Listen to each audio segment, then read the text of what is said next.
Bismillahirrahmanirrahim. Assalamualaikum dan salam sejahtera kepada yang dihormati pensyarah kami, Ustazah Hasimah dan rakan-rakan sekalian.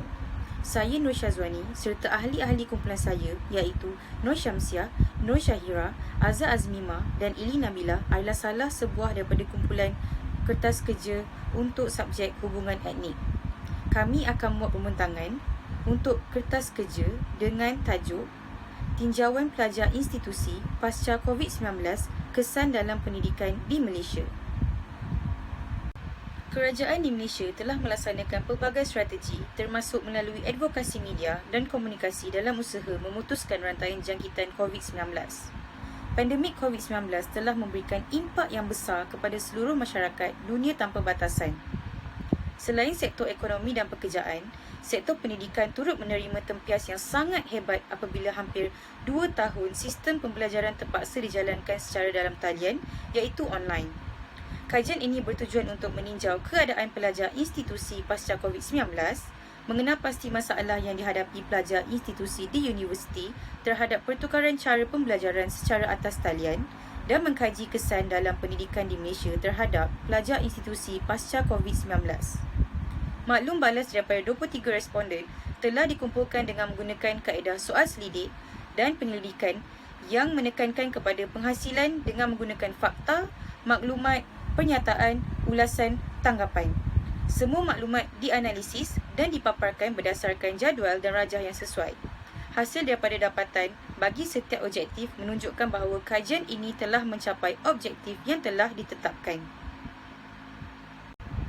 Sebelum kami meneruskan pembentangan untuk kertas kerja kami ingin merakamkan jutaan terima kasih kepada Ustazah Hasimah binti Cik, pensyarah kami, yang merupakan sumber inspirasi yang berterusan. Ustazah mendorong kami untuk berfikir secara imajinatif dan menggesa kami untuk melakukan tugasan ini berterusan. Kami juga berterima kasih kepada setiap ahli kumpulan ini. Tugasan ini tidak akan berjaya tanpa sumbangan daripada setiap ahli kumpulan. Kami berterima kasih kepada ibu bapa kami kerana sentiasa mempercayai kami dan menggalakkan kami untuk mempercayai kemahiran dan keupayaan kami. Kami berterima kasih kepada semua pihak, rakan-rakan yang menawarkan sokongan moral. Tetapi yang paling penting, kami bersyukur kepada Allah kerana bersama dan memberikan kami pengetahuan dan keupayaan untuk menyiapkan tugasan ini sehingga sempurna. COVID-19 merupakan penyakit yang merebak melalui virus SARS-CoV-2 yang menyebabkan wabak coronavirus 2020 menular pada skala global, merujuk pada artikel World Health Organization WHO 2020 dengan kes jangkitan mencecah 32 juta dan kematian hampir 1 juta. Pembelajaran secara atas talian yang melibatkan akses capaian internet, penggunaan peranti berskrin seperti komputer riba, tablet atau telefon pintar dalam tempoh tertentu membolehkan pelajar mengikuti pembelajaran secara real time walaupun tidak hadir ke sekolah atau institusi pengajian masing-masing. Dengan ini, perkembangan teknologi maklumat dilihat dapat memberikan impak dan potensi yang besar dalam bidang pendidikan. Pelbagai usaha yang telah dilakukan oleh kerajaan bagi memastikan pelajar institusi di Malaysia tidak ketinggalan untuk menerima maklumat dan pendidikan yang berkualiti. Usaha yang dijalankan adalah untuk memaksimalkan penggunaan teknologi dengan adanya pembelajaran secara atas talian. Bagi mengukur keberkesanan dalam pendidikan di Malaysia yang telah dilaksanakan semasa pandemik COVID-19, kajian ini telah dilaksanakan di kalangan pelajar institusi di salah sebuah institusi di Malaysia. Sejak negara Malaysia telah dilanda COVID-19 dan PKP dijalankan, sektor pendidikan di Malaysia juga turut terjejas. Institusi pendidikan di Malaysia mengalami corak proses pengajaran dan pembelajaran yang berbeza dengan akses capaian internet serta penggunaan peranti berskrin sebagai kaedah baru menggantikan proses pengajaran dan pembelajaran seperti sedia kala. Keadaan ini pasti menimbulkan kesukaran, lebih-lebih lagi buat golongan OKU khususnya dalam mengikuti kaedah pembelajaran secara dalam talian disebabkan oleh kekangan yang dihadapi oleh mereka. Hal ini telah diulas oleh Nur Hasliza 2020 menerusi penulisannya dengan mengatakan bahawa murid dalam kategori OKU ini termasuk mereka yang memiliki kurang upaya pendengaran, penglihatan, pertuturan, fizikal. Masalah pembelajaran dan pelbagai ketidakupayaan akan berdepan dengan cabaran kerana rutin dalam kelas dan aktiviti pembelajaran telah terganggu serta terpaksa digantikan dengan sesi pembelajaran dalam talian serta pengisian modul bercetak. Justru, perlunya untuk meninjau keadaan pelajar institusi pasca COVID-19 serta kesan dalam pendidikan di Malaysia. Objektif kajian ini adalah untuk meninjau keadaan pelajar institusi pasca COVID-19, mengenal pasti masalah yang dihadapi pelajar institusi di universiti terhadap pertukaran cara pembelajaran secara atas talian, dan yang terakhir, mengkaji kesan dalam pendidikan di Malaysia terhadap pelajar institusi pasca COVID-19.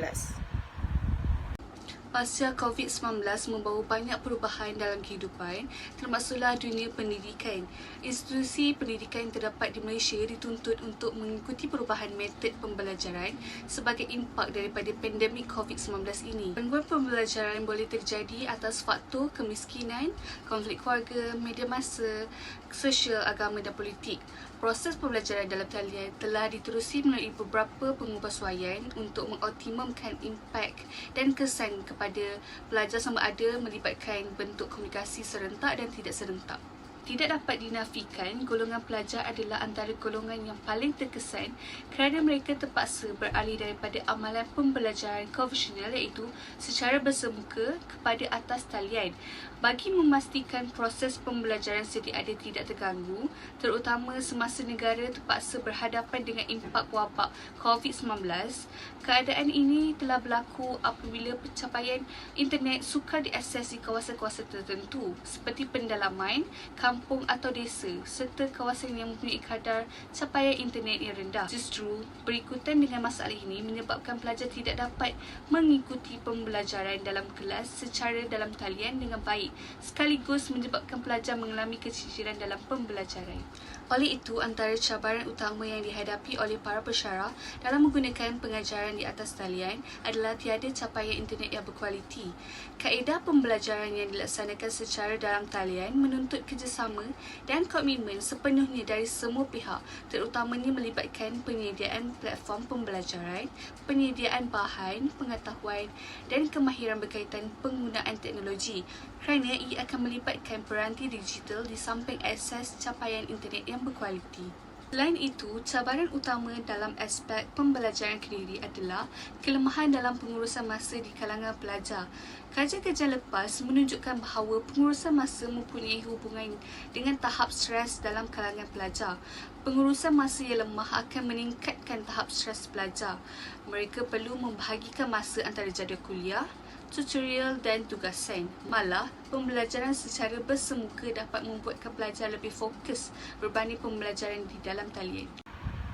Dalam sesebuah kajian atau penyelidikan yang dijalankan, ianya memerlukan metod atau kaedah dalam mendapatkan data atau dapatan kajian. Dengan data yang mencukupi, barulah sesebuah kajian itu dapat dijalankan dengan baik. Kajian ini menggunakan kaedah kuantitatif, iaitu pengumpulan data menggunakan instrumen soal selidik. Responden yang dipilih merupakan pelajar separuh masa Universiti Teknologi Mara UiTM. Kajian ini dijalankan ke atas pelajar-pelajar yang melibatkan 23 orang responden. Responden dalam kajian ini melibatkan pelbagai peringkat umur, jantina, kod kos pengajian dan lain-lain. Kajian ini juga merupakan penyelidikan kualitatif yang menekankan kepada penghasilan dengan menggunakan fakta, maklumat, pernyataan, ulasan, tanggapan atau apa sahaja yang boleh menjelaskan fenomena. Metodologi kajian yang digunakan oleh penulis adalah kajian perpustakaan. Ianya menganalisis teks yang diperoleh dari pembacaan buku, jurnal, risalah dan kes-kes yang telah diputuskan. Data yang baik diperolehi daripada penyelidikan yang dirancang rapi berdasarkan reka bentuk yang bersesuaian, iaitu pendekatan yang digunakan dalam proses mendapatkan data penyelidikan. Bismillahirrahmanirrahim. Assalamualaikum warahmatullahi wabarakatuh. Ustazah, insyaAllah nama saya Ili Nabilah binti Kamaluddin. Bersama-sama sahabat saya, kami akan membentangkan tentang kajian kami. Jadi penularan wabak COVID-19 sebenarnya telah memberi impak kepada corak kehidupan masyarakat dunia dari segi sektor pelancongan, perniagaan ataupun pendidikan Jadi impak negatif COVID-19 pada pendidikan ini tidak terkecuali kepada peringkat pengajian tinggi di Malaysia. Jadi justru kajian ini bertujuan mendapatkan pandangan pelajar institusi, terutamanya pelajar UiTM terhadap kesediaan dan pengalaman mereka sekaligus melihat kesan kepada pendidikan sepanjang pasca pandemik ini. Jadi kajian melalui kaedah soal selidik dijalankan selama 2 minggu bagi mendapatkan maklumat yang diperlukan dan juga diedarkan kepada pelajar semasa yang sedang mengikuti pengajian di UiTM. Dan sebenarnya seramai 23 orang responden yang menyertai kajian yang dijalankan ini. Sebenarnya terdapat kajian yang dilakukan melihat kepada trend semasa pendidikan di Malaysia pada saat ini melibatkan pasca COVID-19, dan antaranya yang menjadi panduan kepada kami untuk membuat kajian ini berdasarkan kajian daripada Universiti Sains Islam Malaysia USIM berkaitan dengan pengurusan pelajar siswazah antarabangsa USIM pasca COVID-19, analisis pandangan pelajar. Tetapi ianya lebih tertumpu kepada pelajar siswazah antarabangsa. Jadi melihat kepada kajian mereka sedikit sebanyak memberi kefahaman kepada kami untuk memahami pola kajian kami pada kali ini dan juga jawapan responden kami. Saya akan menerangkan serba sedikit tentang soal selidik, kaedah soal selidik. Yang mana soal selidik adalah satu yang menanyakan beberapa siri soalan untuk mengekstrak maklumat tertentu dari sekumpulan orang, yakni responden. Sebagai pengkaji, soal selidik ini membolehkan maklumat dan data dikumpulkan untuk tabulasi, klasifikasi, penerangan dan analisis dalam kajian atau penyelidikan yang lebih sistematik. Dalam erti kata lain, sebenarnya soal selidik ini dapat digunakan sebagai instrumen pengumpulan data atau sebagai alat penilaian. Soal selidik sebenarnya membolehkan kita untuk mengukur pilihan, tingkah laku atau trend mengikut cara tinjauan dan juga untuk membina skala yang membantu menentukan sikap atau sifat pendam tertentu pada seseorang. Mereka yang dimaksudkan di sini soal selidik yang boleh dilakukan secara bersemuka dalam temu bual di mana soalan-soalan itu diajukan kepada orang-orang yang ditemu ramah secara lisan. Dengan kertas dan pensel, soalan-soalan dibaca dan dijawab secara langsung oleh orang yang ditemu ramah pun boleh. Dan yang terakhir adalah secara berkomputer di mana soalan-soalan tersebut disajikan dalam bentuk ataupun dalam format digital yang telah diedarkan secara rawak. Bagi kumpulan kami menggunakan secara berkomputer kaedah Google Form, format digital, dan kami edarkan dalam aplikasi WhatsApp dan juga Telegram. Berikut adalah contoh Google Form yang kami telah edarkan kepada pelajar-pelajar UiTM melalui aplikasi WhatsApp dan juga Telegram.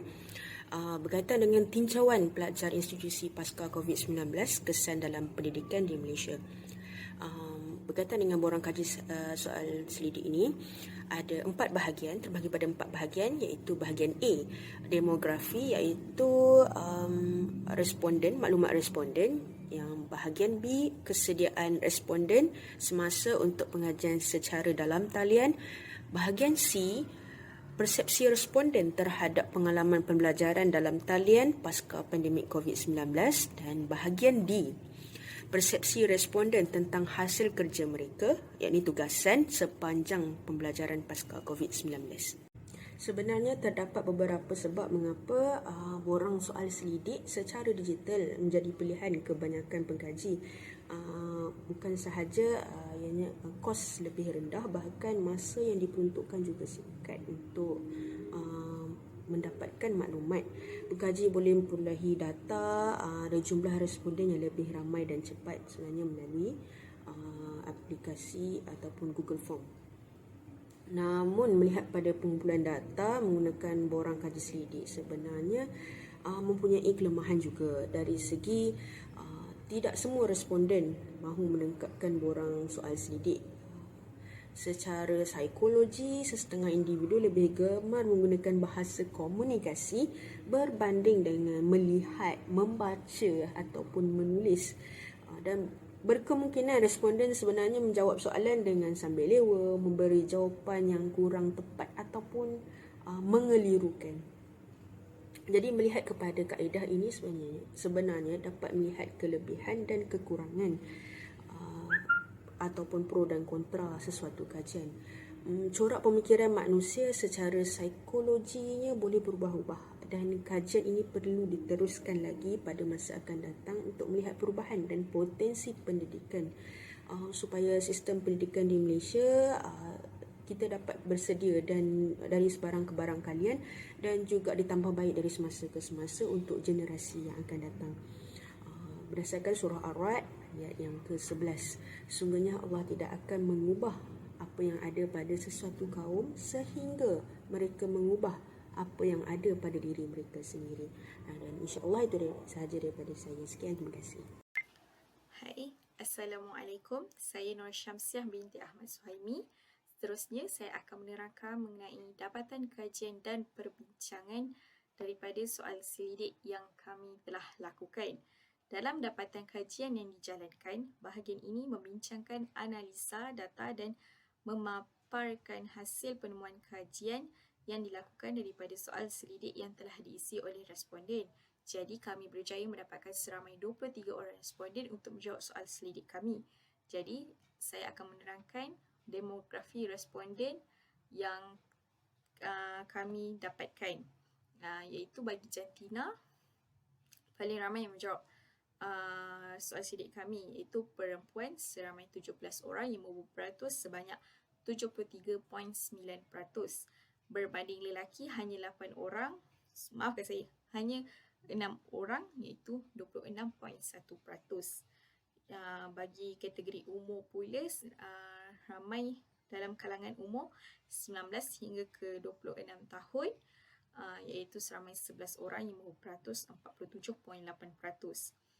Bagi kod kos pengajian yang paling ramai adalah dari kod BA243 iaitu seramai 12 orang yang beratus 52.1%. Kawasan tempat tinggal semasa pandemik pula adalah paling ramai dari bandar iaitu seramai 19 orang dan beratus 82.6%. Negeri tempat tinggal pula responden yang paling ramai adalah di Selangor iaitu seramai 11 orang yang beratus 47.8%.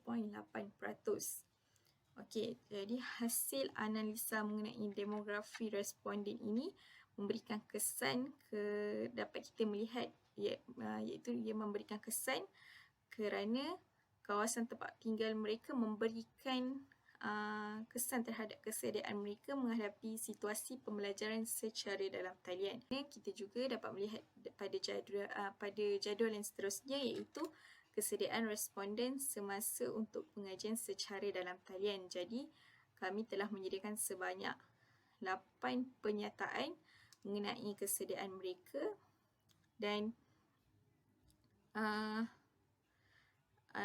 analisa secara keseluruhan menunjukkan bahawa kebanyakan pelajar tidak bersedia sepenuhnya dari segi fizikal dan mental bagi menghadapi cara pembelajaran mengikut norma baharu iaitu pembelajaran secara dalam talian. Hal ini kerana taburan bagi analisa di atas menunjukkan pelbagai jawapan dan pendapat masing-masing. Seterusnya, kita lihat pada jadual ketiga mengenai persepsi responden terhadap pengalaman pembelajaran dalam talian pasca pandemik COVID-19. Jadi kami telah menyediakan sebanyak 9 penyataan dalam soal selidik ini dan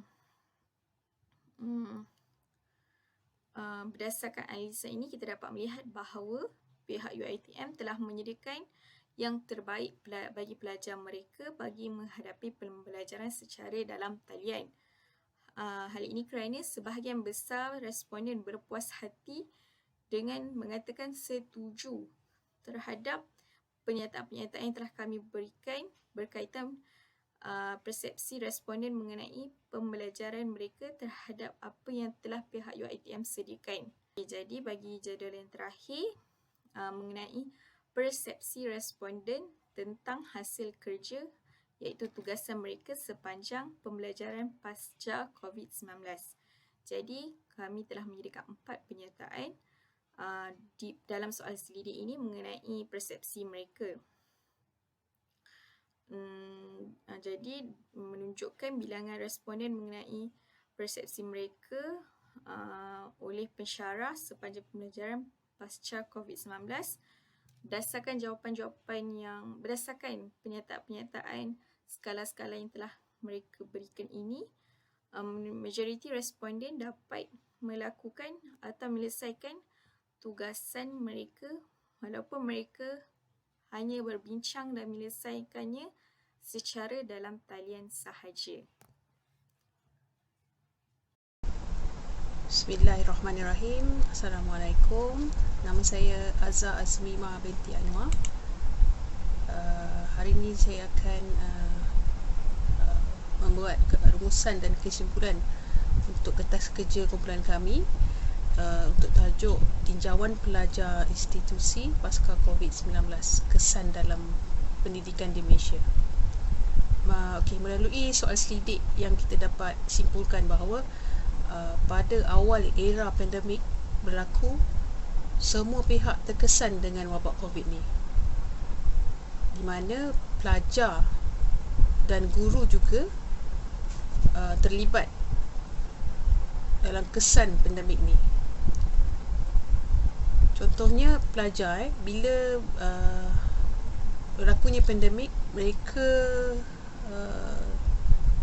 mengambil masa untuk bersama-sama dengan tenaga pengajar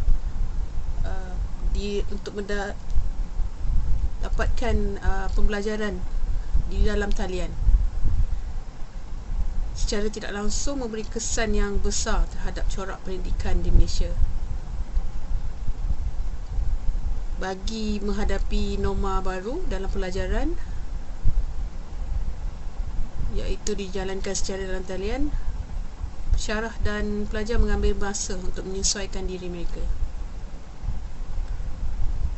Tempoh lebih kurang setahun, bukan tempoh yang singkat untuk pelajar dan tenaga pengajar. Cabaran yang ditempuhi oleh mereka untuk membiasakan diri. Oleh itu, tenaga pengajar dan juga pelajar perlu mempunyai peralatan pengajaran dan pembelajaran yang lengkap oleh pensyarah dan pelajar bagi memastikan segalanya berjalan dengan lancar. Boleh dikatakan segalanya sentiasa ditambah baik dari semasa ke semasa bagi memastikan kelancaran dan pembelajaran secara dalam talian. Iaitu pelajar dan tenaga pengajar perlu mendapatkan kelengkapan yang lengkap seperti komputer untuk mendapatkan pelajaran ni daripada dalam talian ni. Sebab sebelum ni kalau pembelajaran mungkin di dalam kelas, kita perlukan buku dan peralatan lain hanya di dalam kelas saja. Tapi bila berlakunya pandemik ni, sistem kita berubah di mana kebanyakan kesemuanya boleh dikatakan menggunakan pembelajaran secara dalam talian. Pelajar yang terkesan seperti pelajar pendalaman yang tidak mempunyai alatan kelengkapan komputer, ini yang menjejaskan pembelajaran mereka. Tapi ada juga pendekatan yang lain di mana mungkin ketua-ketua kampung boleh menyediakan beberapa komputer untuk kegunaan anak-anak di kawasan kampung mereka ni. So memang peralatan di dalam pembelajaran secara talian ni amat memberi kesan kepada pelajar terutamanya. Meskipun berlaku kemusnahan yang disebabkan oleh pandemik, terdapat peluang yang luas untuk membina semula dengan lebih baik dalam pendidikan. Peluang ni terletak bukan pada idea tetapi pada pelaksanaan idea, bergantung kepada pengembangan kapasiti sistem dan kepada sumber kewangan juga. Satu strategi pendidikan secara terasnya peluang untuk mengembangkan keupayaan sistem. Mengembangkan keupayaan sistem memerlukan pembukaan dan perancangan semula. Keupayaan institusi yang seterusnya memerlukan pengemasan rantaian penyampai tadbir birokrasi pendidikan. Maka penting untuk kita meningkatkan keberkesanan pendekatan para pendidik bagi mendidik pelajar secara berlainan. Pendidikan semasa dan selepas COVID-19 memerlukan pendekatan menyeluruh yang bermula dengan mengambil kira pandemik ke atas pelajar, komuniti dan sistem pendidikan.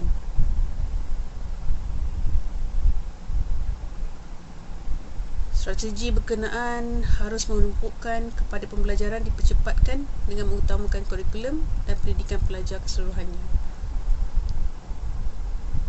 Hal ini dapat dilakukan melalui pelbagai pendekatan. Ia bermula daripada pembangunan profesional para pendidik yang bertambah baik kepada pembangunan rangkaian institusi, kepada sokongan perubahan institusi sebagai organisasi pendidikan.